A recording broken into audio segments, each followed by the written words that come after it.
India के शुमाली हिस्से इन दिनों शदीद बारिशों के बायस तबाहकुन हालात से दो चार हैं।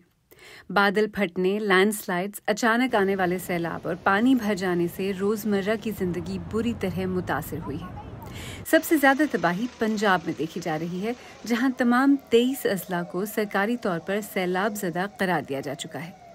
इंतज़ामिया के मुताबिक अब तक दर्जनों जिंदगियां पानियों की नज़र हो चुकी हैं, जबकि लाखों अफराद इस आफत से बराह रास्त मुतासिर हैं। ज़रई ज़मीनें भी पानी में डूब गई हैं और लाखों हेक्टेयर फसलें बर्बाद हो चुकी हैं। फसलों का तो बहुत नुकसान हो गया, कुछ पैली तो दरिया ढा के ले गया है ते बाकी पैलियां तो गईयां। नुकसान तो इन्ना हो गया भी जिमीदार हुण 3 ਤੋਂ 4 साल ਜਿਹੜਾ ਉੱਠ नहीं सकता, अपने पैर चल गया, पीछे चल गया 3 ਤੋਂ 4 साल जिमीदार। हिमालय के पहाड़ी इलाकों में लैंडस्लाइड्स और अचानक आने वाले सैलाब दर्जनों जिंदगियां निगल चुके हैं। इंडिया के ज़ेर इंतज़ाम जम्मू कश्मीर के वज़ीर आला ने इंतज़ामिया को हिदायत दी है कि ख़तरनाक इलाकों में बरवक्त इनखला और रेस्क्यू ऑपरेशंस को तेज़ किया जाए। दिल्ली में दरियाए जमुना खतरे के निशान से ऊपर बह रहा है।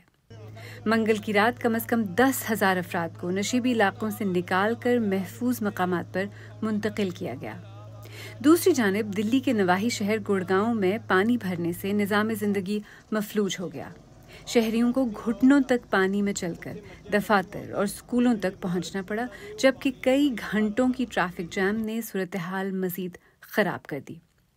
हिमाचल प्रदेश में भी 1000 से ज़्यादा सड़कें बंद हैं और सयाहती मकामात पर लैंडस्लाइड्स का खतरा बरकरार है।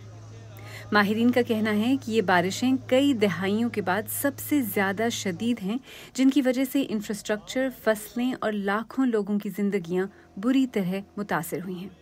महकमा मौसमियात ने हिमाचल प्रदेश, उत्तराखंड, पंजाब और इंडिया के ज़ेर इंतज़ाम जम्मू कश्मीर के कई हिस्सों में रेड अलर्ट जारी किया है।